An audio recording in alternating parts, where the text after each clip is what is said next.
महासमुंद जिले से एक बेहद संवेदनशील मामला सामने आया है। पिथौरा विकास खंड के लहरौद गांव की रहने वाली 70 वर्षीय विधवा महिला प्रतिभा मसीह ने एक शासकीय शिक्षिका पर मकान हड़पने और धमकाने का आरोप लगाया है। प्रतिभा मसीह ने जिला कलेक्टर के जगदर्शन में पहुंचकर गुहार लगाई कि अगर उन्हें न्याय नहीं मिला तो वे 10 जून को रायपुर स्थित मुख्यमंत्री निवास के सामने आत्मदाह करेंगी। प्रतिभा मसीह का आरोप है कि उन्होंने 2017 में लहरौद गांव के वार्ड क्रमांक 6 में स्थित मकान खरीदा था, लेकिन आर्थिक तंगी के चलते 2019 में उन्होंने गांव की ही शासकीय शिक्षिका गंगा देवी ध्रुव से 73,000 रूपए उधार लिए। ये तय हुआ था कि 6 माह में राशि लौटाकर मकान वापस ले लेंगी, लेकिन तय समय से पहले ही जब उन्होंने पैसा लौटाने की कोशिश की तो शिक्षिका ने रकम लेने से इनकार कर दिया और दावा किया कि मकान अब उन्हीं का है। प्रतिभा मसीह अब एक जर्जर 3 शेड मकान में अपनी मानसिक रूप से कमजोर बेटी और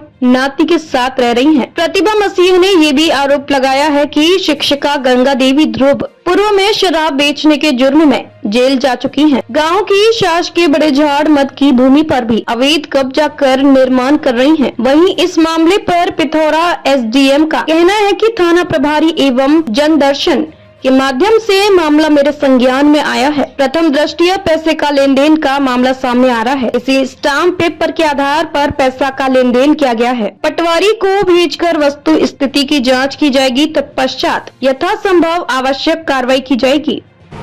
सर, ये लहरौद से एक मामला सामने आई है। जो वृद्ध महिला है, एक मसीह समाज की महिला है जो आत्मदाह की चेतावनी दे रही है।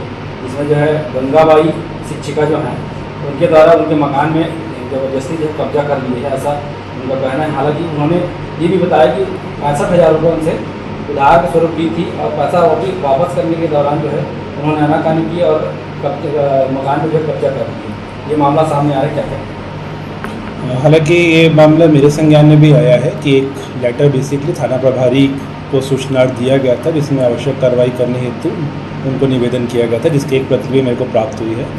कल इसी विषय में कलेक्टर जनदर्शन में भी उनके द्वारा उपस्थित होकर कलेक्टर महोदय के द्वारा हम लोग को निर्देशित किया गया है। तो इस प्रकरण में वस्तु स्थिति क्या है एक बार हम पता कर रहे हैं, क्योंकि मूलतः जो मुद्दा दिख रहा है यहाँ प्रथम दृष्टया किसी स्टाम्प पेपर के आधार पे उनके द्वारा आपसी राशि के संबंध में लेन देन का दिख रहा है।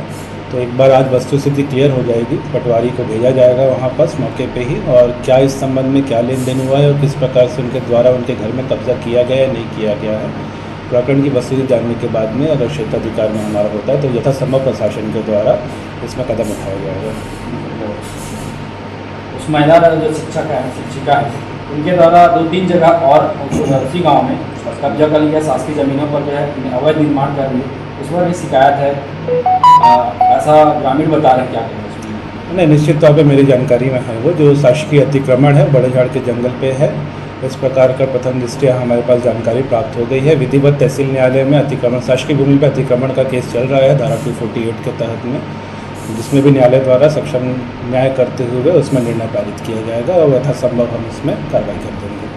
एक और मामला वहाँ पर मैं देखा सर कि हैंडपम्प है, हैंडपम्प एक सार्वजनिक जो हैंडपम्प है उसमें निजी पंप लगा करके निजी उपयोग कर रही है महिला, इस पर क्या कार्रवाई करेंगे? ये फिलहाल तो मुझे आपके माध्यम से जानकारी प्राप्त हुई है, तो मैं विस्तृत रूप से इसमें आपकी जानकारी लेकर संबंधित पेची विभाग को निर्देशित कर देते हैं। अगर ऐसा सही में हो रहा है तो उसको तत्काल दुरुस्त करवा देते हैं।